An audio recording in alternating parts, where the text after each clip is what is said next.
So, Professor Mark Becker, thank you for coming to our program. Oh, it's my honor. Thank you for having me. And you just spent a long trip in Vietnam, Yes. and I understand that you must have some interest in Vietnam. But my first question will be your university. Mm-hmm. I understand that in U.S. there's a system of state university, and then for-profit university and not-for-profit university. So what's different from the three? Well, so they're all accredited universities that can give degrees, but their financial models are very different.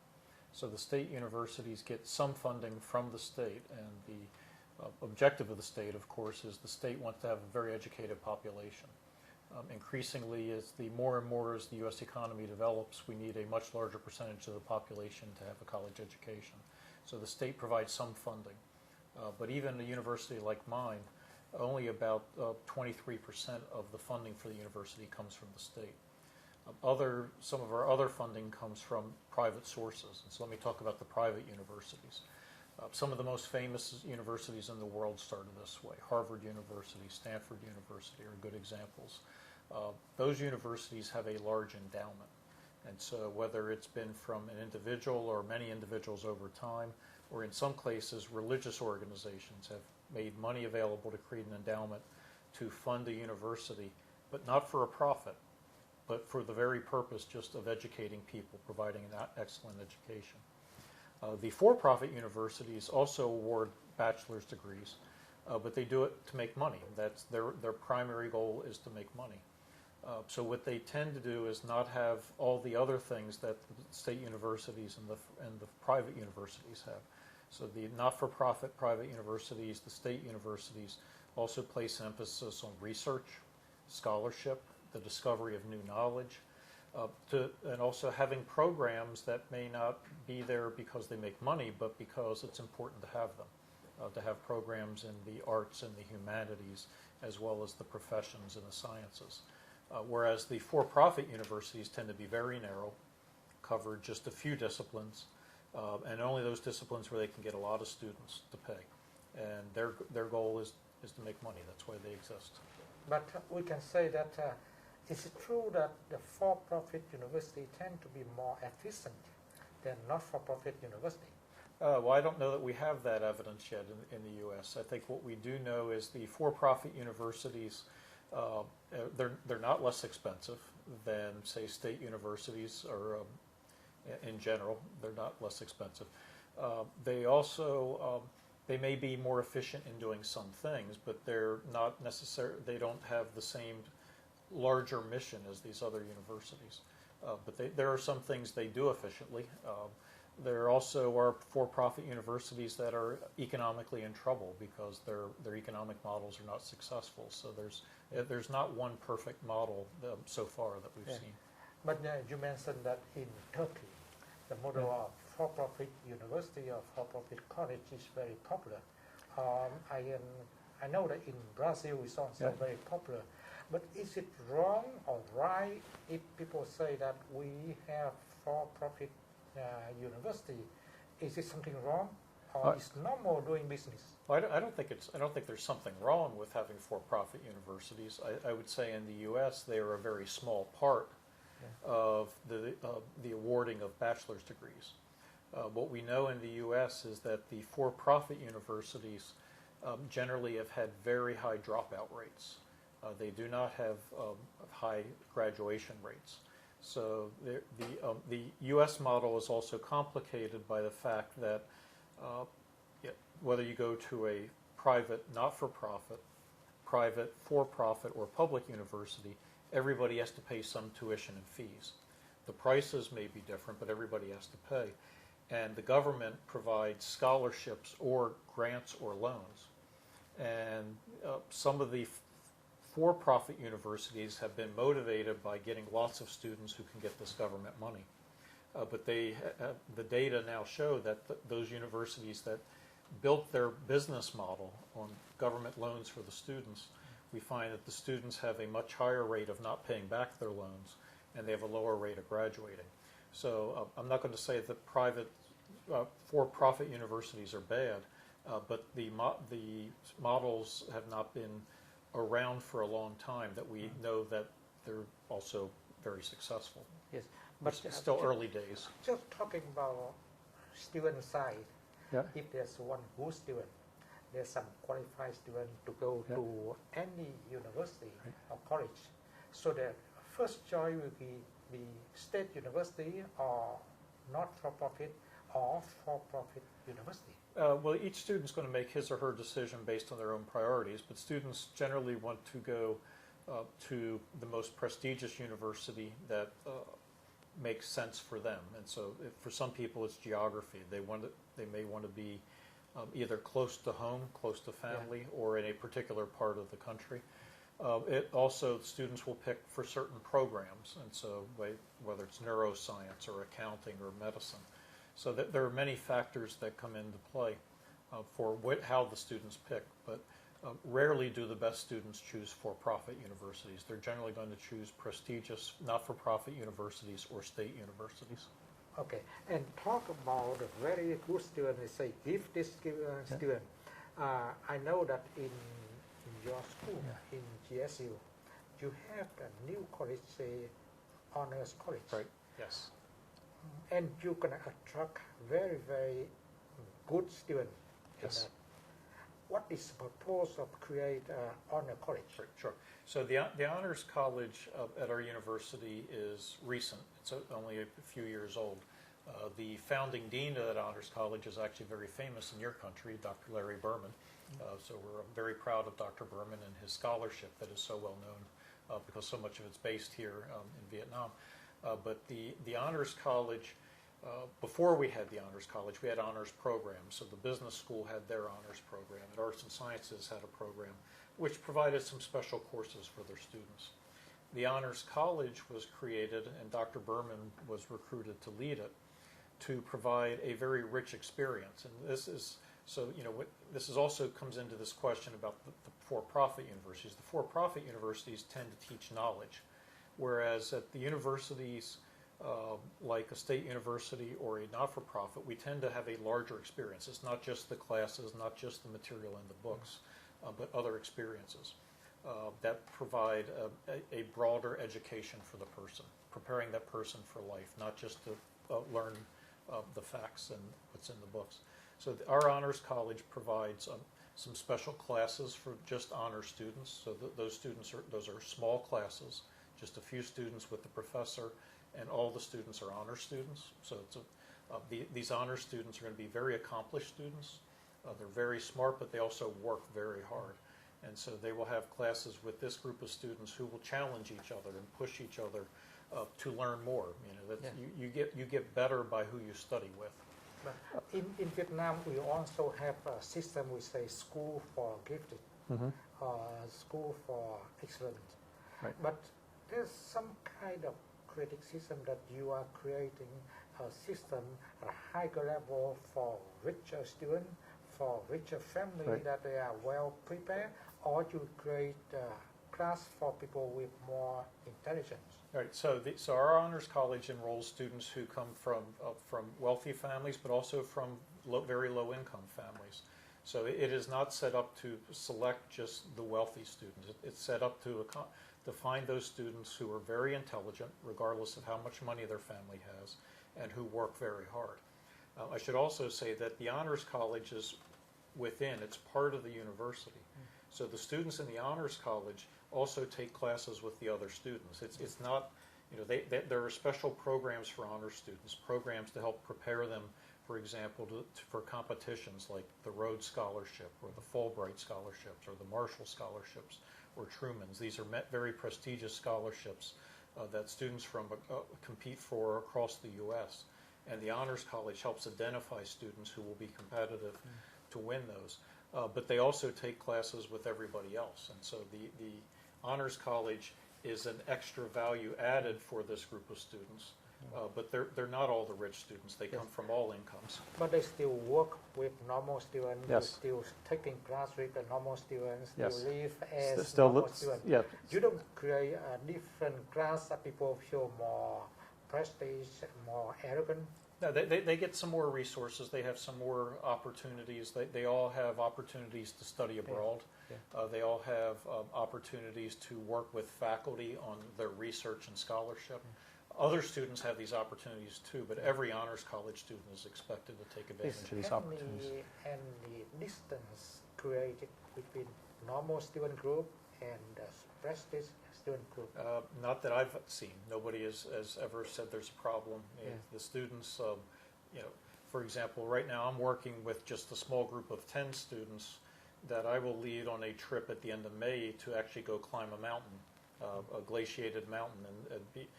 One of the students is from the honors college, the other 9 are not. These students all get together, they become friends very fast because we're all training for this experience of climbing a high mountain. But it's some honors college, some not, and so they're not separate citizens, but they have some different opportunities based on what the students have demonstrated, not only their abilities but their willingness to work very hard. Yes, and the honor college is just start for 2 or 3 years. About 3 years. And now yeah. you focus more on science, like computer science, like math, physics, or you focus more on humanity and art? No, the Honors College was created for students from all across the university. So we have students, some of the more popular majors. Business is very good in our university, so some of the students will be business. There seems to be students in the Honors College interested in the sciences, in medicine, in law. Neuroscience is very popular. But also the arts and the humanities. The honors colleges the student can major in anything. It can be nursing, it can be pre-medicine, pre-law, science, math, or arts, humanities, social sciences, or business, or education, whatever they choose. Yes. And how about international students? How many international students, talking about percentage, get into the honors college? Well, right now it's a small percentage. It's just a few dozen students, but we've had our first student from Vietnam admitted directly into the honors college because here Dean Berman is known very well, and people that know him make recommendations of students. So there's that opportunity, and we've had our first student. I know Dean Berman.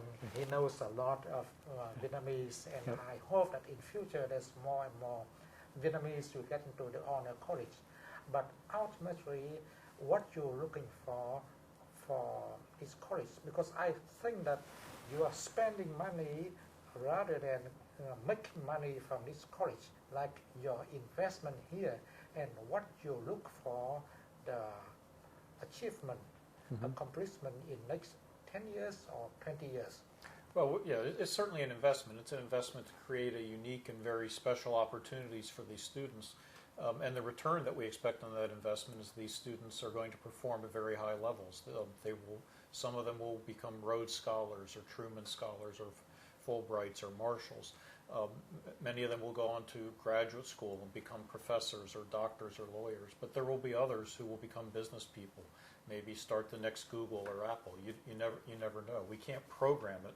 What we create is an environment that allows very talented students who are willing to work hard to achieve extraordinary things. Yes, and there is one more aspect talking about financing. Yes. I think that still in U.S. there's the system for state university that the tuition for student in state and different tuition higher for student out of state. That's correct. That's still true in your university. Right. It's true that we have a lower tuition for in-state because the state gives us money to educate students from our state. We charge a larger amount for out-of-state students because that's not what the state's paying for. We have a limited number of scholarships so that we can waive that out-of-state and make the tuition lower for students from out-of-state. So we do this for some international students as well as students from other parts of the U.S. So there are scholarship opportunities for students, both international as well as in-state and from other states. Just talk for those who benefit from lower tuition for being in-state. Is there any requirement that after school they have to work in-state or they have to carry certain requirement because they benefit from lower tuition? No, none at all. So a student, we're in the state of Georgia in the United States, and Our students get the benefit that the state of Georgia spends a couple $100 million a year to help educate them. But those students, when they graduate, they could come to Ho Chi Minh City, they could go to Hanoi, they can go to New York City or San Francisco. Now, most of them do stay in state. So over 80% of our students stay in state, or they may go away for a little while and come back, but there is no requirement. Again, the idea is to create an educational environment where people will be prepared to go out and do great things. We hope that they will do great things all over the world, but many of them stay in the state, and so the state's getting a very good return on its investment. It gets a very educated population. We're in a very important city for economics at the city of Atlanta, and so we provide many highly educated people who go to work for some very famous companies like Coca-Cola or Delta Airlines, partner of Vietnam Airlines, or UPS, and many other companies. So it's a benefit to the state, but the state doesn't control the individual student. Yes. It supports the university to help create an educated population, but it doesn't control the individual But student. that's interesting point, that they don't require to work instead. Not at all. But you say that high percentage of them stay working instead, just because of they think that working instead as something that's right to pay back the money they earn from state, or they just love the state. Well, I think there's good economic opportunities in our state. I mean, there's very good jobs. We have a very good quality of life, and I think people, many of the students from the state, that's where their family is, and there's a strong family culture, and they want to be with their families. But some of them will go all over the world or all over the U.S. But I don't think they feel a particular obligation to the state. The other part of it is our state brings in people from all over the U.S. and all over the world, and we don't pay those other states for having educated. We don't pay the universities, whether they be in China or Vietnam or Korea or England or Germany. We don't pay them for educating those people either. It's we just believe that by having a strong education system makes for a strong economy, makes for a better way of life, makes for better health, for better education. All these are good, positive benefits for everybody. Talking about Vietnam, you say that GSU can receive students from Vietnam, from Ho Chi Minh City, and even GSU students can work in Ho Chi Minh City after graduate. What's your purpose of going to Vietnam on this trip? What are you looking for the relationship or some particular cooperation with GSU and some partners in Vietnam? Yeah, we're not right now seeking a specific relationship. We're open to discussions and conversations. We certainly have, with Dean Berman coming to GSU to lead the Honors College, have seen an increased interest of Vietnamese students wanting to come to Georgia State, and we're very happy about that and very happy to have these very good students, and hope some will stay in Georgia and some will come back to Vietnam, so that we have strong education in both places. But we do, we have discussed with many universities around the world 2+2 programs, for example, where a student might spend the first 2 years at a university, let's say in Ho Chi Minh City or in Hanoi, and then spend 2 years at GSU and then graduate from both universities. Yeah. We've done this with other universities around the world. The key is for that to be successful, there needs to be a large enough number of students who want to do this program. So we evaluate each program one by one to see if there's enough interest from both universities. And some of these partnerships, when we do 2+2, say will be within a specific major. Like one of our 2+2 programs between a university in Chengdu, China, and Georgia State University in Atlanta is for biology and biological sciences. So sometimes those relationships exist because specific professors have relationships and they create these programs. So we're always open to proposals and the considerations, but we're not actively seeking a particular one at this time. Yes, in Vietnam there's many universities. They are also seeking the model 2+2 Right. with the U.S. university. But this is the only guarantee that the student graduated from the 2+2 program will be the equal level or equal quality with the student with 4 years in GSU. Well, they have to be. We wouldn't do a 2+2 program if they weren't. We also have this model in the U.S. even. So we have students who will spend 2 years at, we say, a community college or a similar institution, and then come to GSU for 2 years. And so, for example, there we know, because we actually look at the data, because right now about a little over almost 25% of our students actually do their first 2 years somewhere else. But we know that those students who do their 2 years somewhere else and then come to us academically do as well as those who spend all 4 years with us. And then they will get the same degree, the bachelor degree. Same degree. Exactly Yep, the yep, same. exactly. They don't say it here's from 2+2 Yep, and yep. this is from 4 years GSU. No, it just says bachelor's degree from Georgia State for our part of Yes. it. Yeah. So the first two will be in China, Indonesia, or in future, the first two going to be in Vietnam. Big- But the next two going to Atlanta.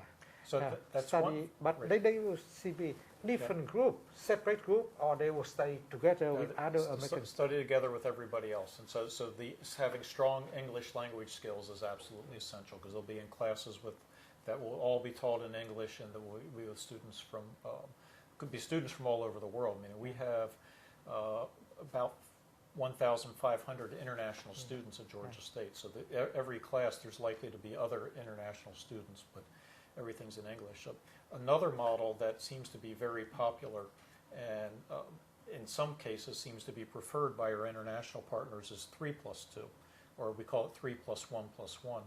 So they spend their first 3 years, at their university or in another country, and then they come to Georgia State, and in the first year they finish the bachelor's degree from their university, let's say in Ho Chi Minh City, for example, and then one more year and they get a master's degree from us.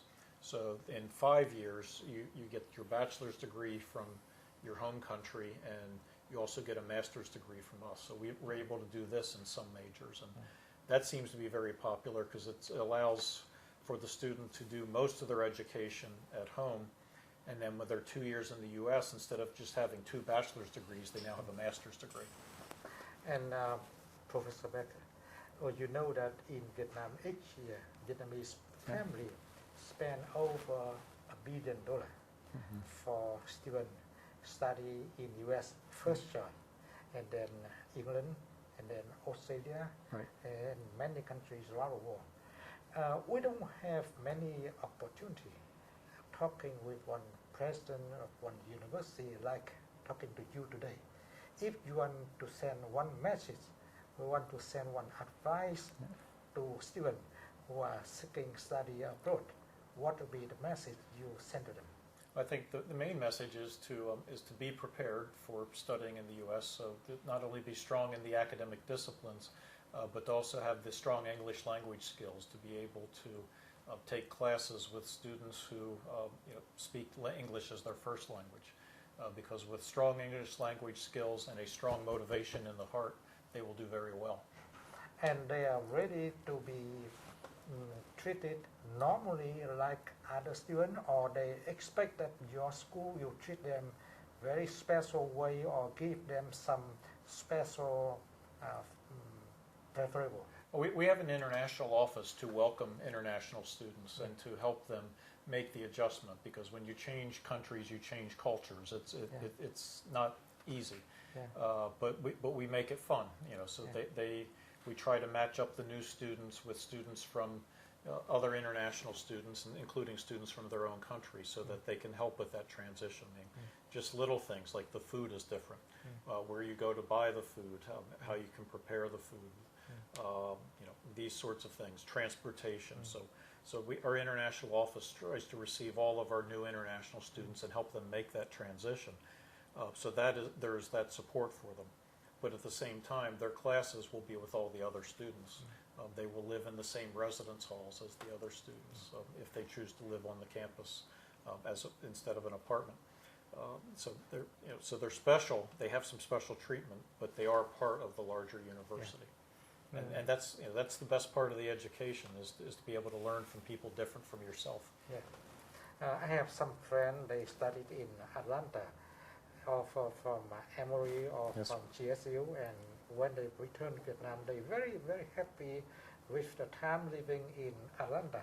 So I do hope that in future we have some kind of closer connection, closer cooperation between GSU and some school in Vietnam to create more opportunity for Vietnamese students to go to Atlanta.